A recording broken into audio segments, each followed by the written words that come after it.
Stand by for crime.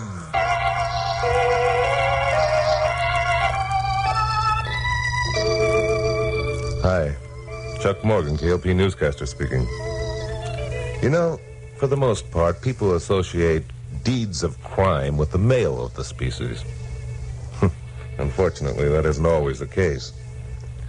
The story you're about to hear concerns a woman, one of the most ruthless and cunning of any of the hardened gangsters I've ever run afoul of during all my years as a reporter here in L.A.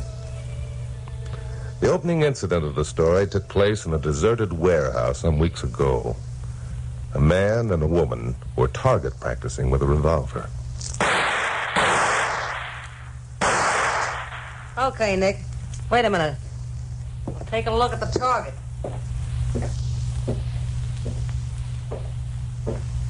How am I doing? You're doing all right, Nicky boy. 8 bullseyes out of 10 shots. Yeah? Not bad, eh, Trixie? Not bad at all. I figured you'd get better with a little practice. Guess we can handle that bank job anytime now. Bank job? Yeah, First National Trust, remember? Yeah. Yeah, I remember. Look, Trixie, let's forget the bank job, huh? I got an in on the numbers racket with Bugs Flambeau. Bugs Flambeau, that small-time punk. Okay, then we'll get into something else. Banks is out of my line, Trixie, on. Well, they're gonna be in your line from now on, chum. Get that and get it straight. Oh, listen, Trixie. You listen. Trixie Talbot, don't waste your time on nobody and then let them walk out in the sea. Nobody. Okay, Trixie, okay. You tied up with me so as I'd get you out of the small time. Okay. So I went to work and began teaching you the angles. All right. So now we're ready to move and you ain't welshing, see? You didn't say nothing about a bank job. Didn't I? Well, I'm saying it now. It's the First National Trust tomorrow at noon. Or do you still want to go back to the numbers racket? Trixie, you wouldn't... Wouldn't I, Nicky boy? I guess you don't know Trixie Talbot. See what I mean? Yeah, I see. 4 of them right in the bullseye. You're good all right, Trixie. You're darn right I'm good. I got a reputation and I'm keeping it.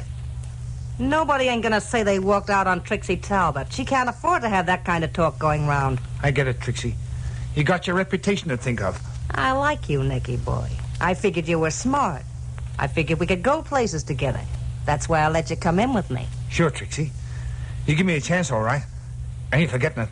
Come here, Nicky boy. Yeah, Trixie. Put your arms around me. Yeah. See what I mean, Nicky boy? Yeah. You're all right, Trixie. I'm crazy about you. That's better. We'll get along. Sure, Trixie. We'll get along all right. Tomorrow at noon, we begin moving in on the big time. We start going places. You and me. Tomorrow at noon.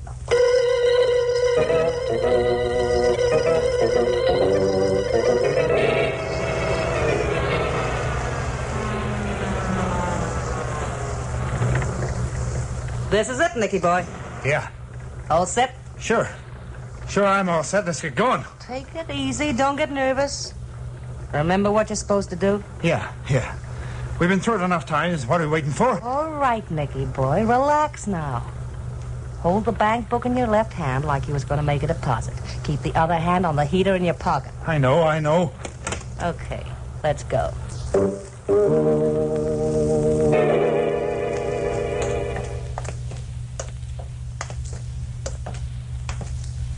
Hey, there's a cop. Shut up.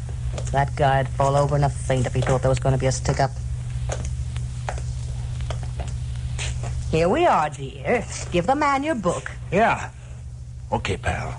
This is a stick-up. Don't move or you get it. Yes, sir. Well, what do you want? What do you think we want, chump? Shove that folding green stuff this way. Yes, ma'am. Okay. Now go into the vault and bring out everything you can carry. Forget that, Trixie. We got all we Shut can up. take. Go on, you. Yes, ma'am. And don't forget there's a gun pointing at your back. Trixie, look. That cop. Forget the cop, I said. He ain't... He's onto us. All right, you two, drop those guns. Why, you dumb flatfoot. Trixie, don't. Grab that door and let's get out of here.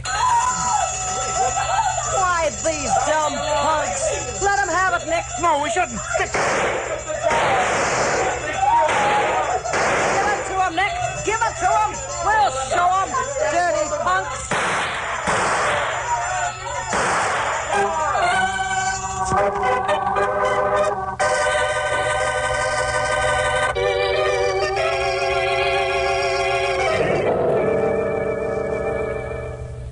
Lieutenant Bill Miggs at police headquarters dropped into my office to tell me about the robbery and the murders. Now, Carole Curtis, my secretary, and I have known Bill a long time. We both suspected the purpose of his visit was more than to just give me a good news story. Well, that's the story in a holdup, Chuck. You got any ideas? Chuck's always got ideas. What we want to know is, what idea have you got up your sleeve? Never mind, Glamour Puss. What does your file record show, Bill? I've checked the files and records in every daylight bank robber in the country. This pair didn't follow the customary pattern at all. More than a week, my boys have been bringing in and questioning every known daylight holdup man in the city. So far, they haven't even made first base. Now, the way I see it, they've been looking in the wrong places for the wrong kind of guy. That makes sense. Yesterday, a young trooper, Sidney Richards, in an upstate town, he noticed some smoke and some signs of life coming from what he supposed was an abandoned house. Went up to investigate and hasn't been heard from since. Wait a minute. If he hasn't been heard from since, how do you know he saw signs of life? And how do you know he went up to investigate? It stands to reason. We found the tire marks of his motorcycle in the lane that leads to the house, but none returning.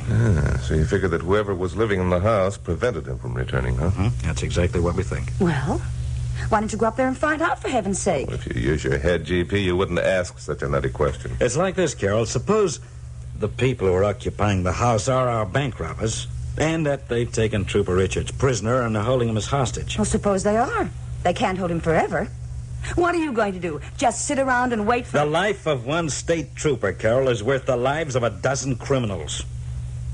Now, we have a plan whereby we can keep young Richards alive. Here it comes. Let's have it, Bill. 2 days ago, the San Francisco police captured one of the most ruthless killers this country's ever known. Yeah? Now, you've probably heard of him. He's called the Professor. The professor? Yeah. I did a story on him a while ago. And now the Professor is being held incommunicado by the San Francisco police. Chuck, we want you to go up there and look him over.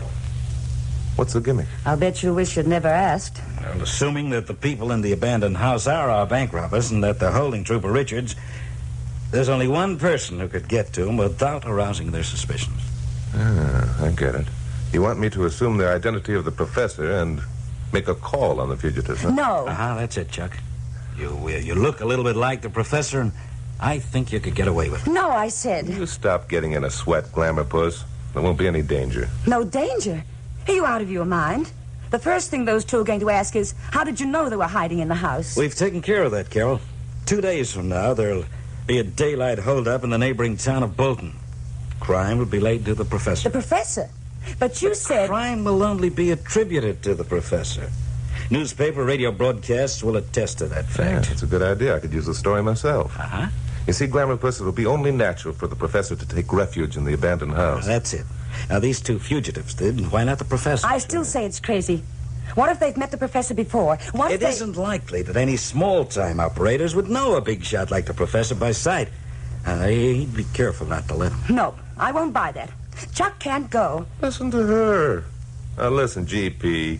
Don't you realize a man's life's at stake? Yours will be too if you're sucker enough to agree to this plan. Anyway, your birds might have flown by the time you got there. Not a chance.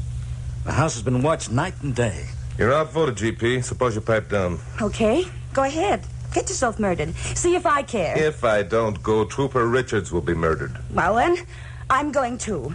No, isn't that bright?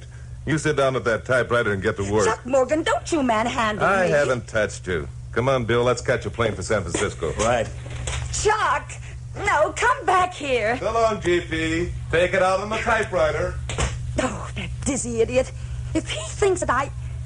Well, I'm not, but I won't. And he'll wish he hadn't.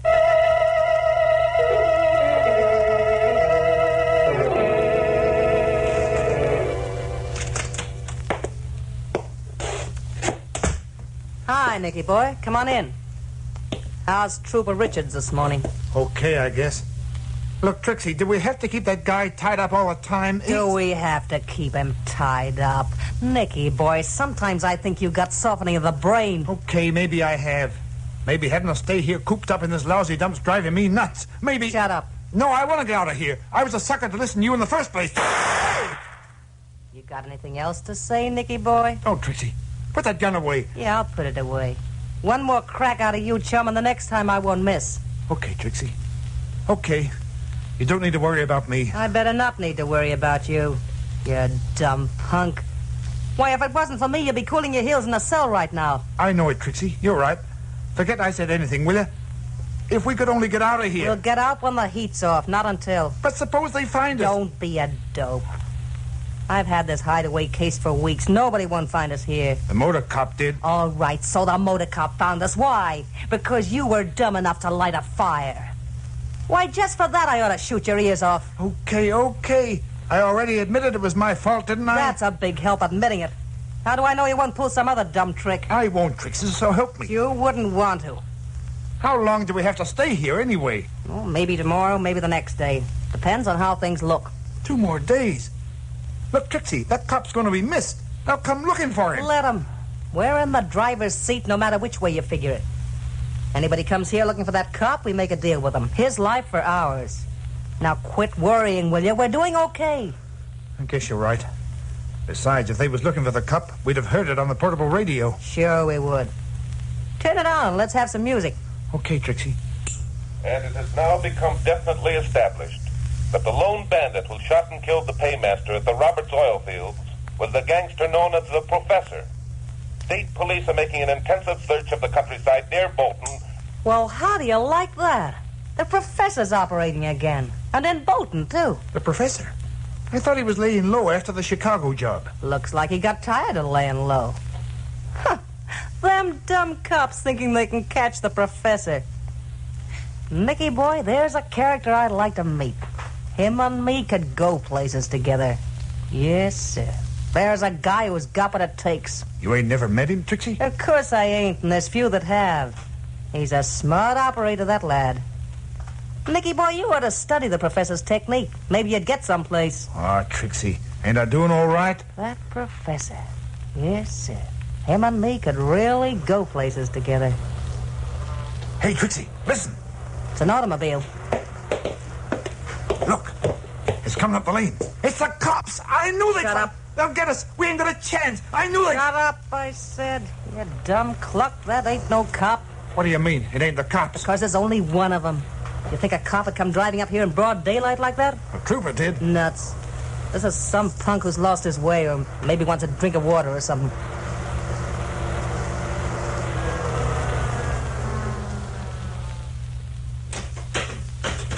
What are we going to do? If he sees that trooper... You won't see no trooper. Go on over and open the door. What are you going to do? What's the idea of the gun? Never mind. Go on and do as I say. Trixie, you ain't going to... Ain't I? Nicky boy, you got a lot to learn in this business, and you might just as well start now. Open the door. No, Trixie. Look, I'll talk to him. Maybe I can send him away. Only don't... You jerk, you do like I say, or I blast you too. Okay, Trixie. You're the boss.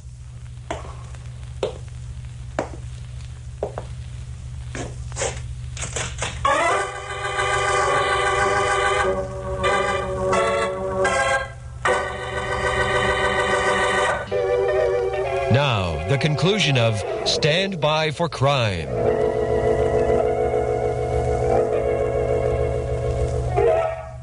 Well, with the help of Bill Miggs and the San Francisco police, I'd met the professor and talked to him. He was a tall, soft-spoken man with an excellent command of the English language, which I suppose was responsible for his nickname. The fake bank robbery was pulled, and my broadcast on it recorded. I was then given a black bag full of money, which I was still carrying when I knocked at the door of the deserted house. Yeah? What do you want? Oh, for a moment you rather startled me. I thought there was no one at home. What do you want? I was wondering if I could use your telephone. You see... Tell them to come in. Come on in. Of course. Thank you. Oh, I beg your pardon. I didn't know there was a lady here. You guessed right, there ain't. Okay, who sent you? Sent me? I don't believe I understand. You see, I was on my way Come on, quit stalling. Before I bump you off, I want the answers to a few questions. Bump me off? Do you mean you intend shooting me? You catch on fast, copper. Copper? My dear young lady, are you referring to me as a police officer? Busty, you sure put on a smooth act. Hey, Nick. Yeah, Trixie? See what he's got in that bag. Okay. Give me the bag, bud. No, just a moment. Give him the bag. But... Very well. Here you are, my man. Thanks. What's in it, Nick? Jeepers! Well, what is it? What is it? Take a look. Well, greenbacks, bundles of them. Oh, come. There isn't so much there. I call that my small change purse. Small change? Say, who are you, anyway? Trixie, I know. That radio broadcast. The professor. Wait a minute. Let me look this lug over. Did the radio broadcast give a detailed description of the Professor, Trixie? How do you know my name? My dear girl, your associate here has called you Trixie at least 3 times since I entered the house. Oh, he did? And you referred to him as Nick. Trixie and Nick. Could it be... No. Trixie Talbot would never allow herself to become involved with... Forgive me, I've said too much. You ain't said nothing. What's the matter with Trixie Talbot? There's nothing the matter with Trixie Talbot. Oh, I get it. Hey, Nick. Yeah, Trixie? Go on outside and take a look around. Oh, look. Ain't I here? Go on, quit arguing. Okay, Trixie. You don't have to get sore. That's better. Now shall I finish what I was about to say, Trixie? You don't need to. I know. So you're the professor, huh? At your service, my dear. I like that. At your service, he says. Yes, sir. Professor, you're just like they said, a real gentleman. Thank you, my dear. Sit down, Professor. Over here. Thank you. We got a lot to talk about. Yes, sir. We got to get acquainted.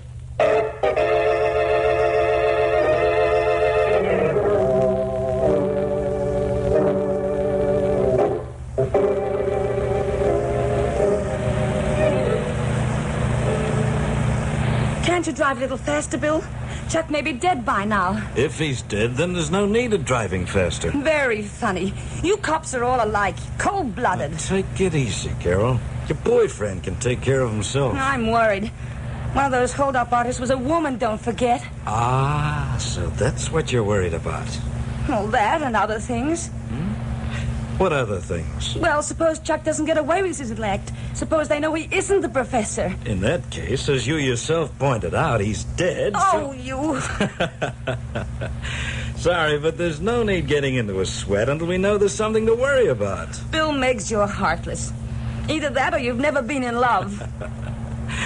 Well, there it is. There what is? Oh, the house. You sure? Sure, I'm sure. I've checked it enough times during the past few days. What are we stopping for? Aren't we going up there and save Chuck? Oh, sure. We'll drive right up the lane, blowing the horn so they'll know we're coming. You don't have to be sarcastic. Oh, Bill, I'm scared. So am I. Okay, out you get. What are we going to do? Don't know yet. Let's take a look around.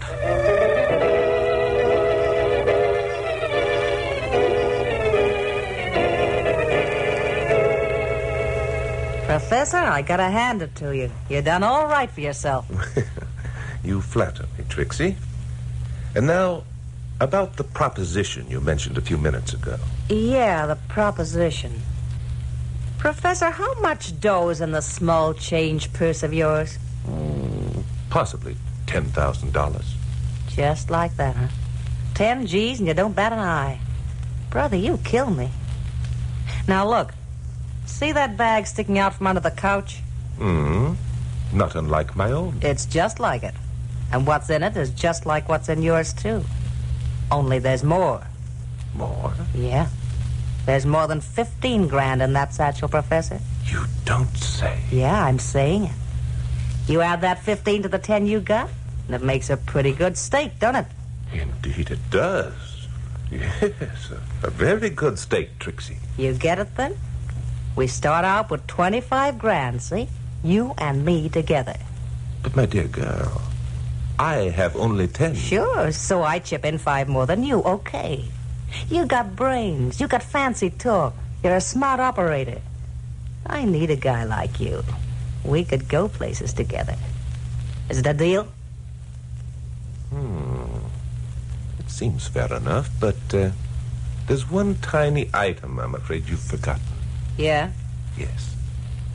Nick. Nick? Oh, don't be a dope, Professor. You and me know how to handle guys like Nick. Why, when someone gets in our way, we just... Trixie, there's a guy in a base sneaking up through the woods. What? They're coming here. Cops. Let me see. Hey, Professor, come here. You see something, Trixie? I'll say I do. Look out there. Out where? Good heavens. It's... Something wrong, Professor? Yeah. Put the gun away, Trixie. You can't... Friends of yours, maybe? Yeah, they're a couple pals of mine.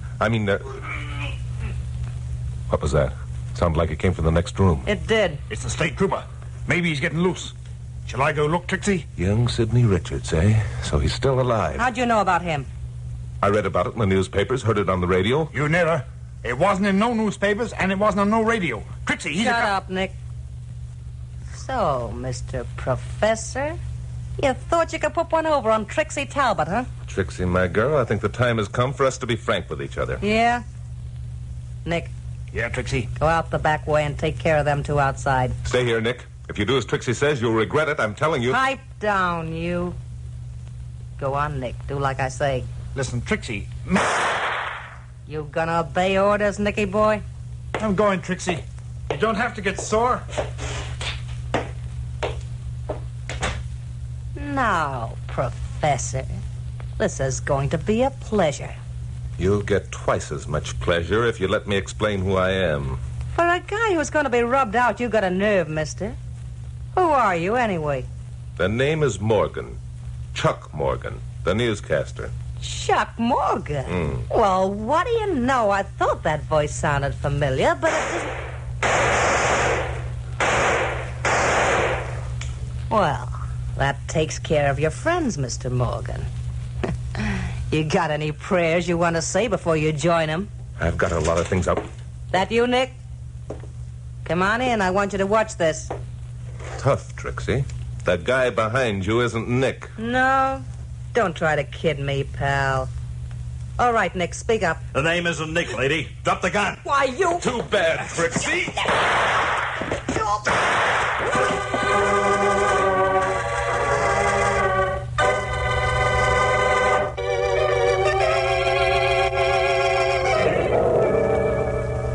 Bill had the situation well in hand.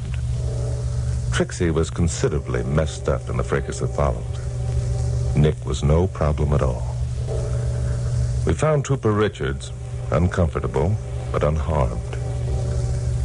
Carole and I got back to the office with only an hour to go before my late broadcast. So I started dictating the facts at once. Wait a minute, Chucky boy. Well, You don't expect your listeners to believe that stuff, do you? what stuff?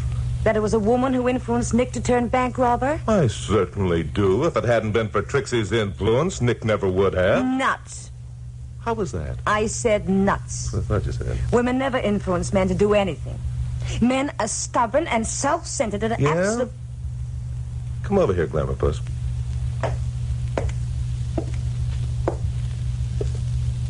Well, I am about to demonstrate that your theory is cockeyed.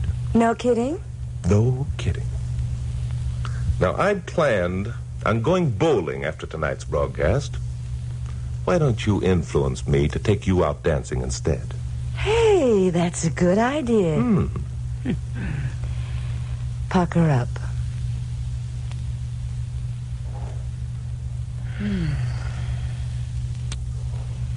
Influenced?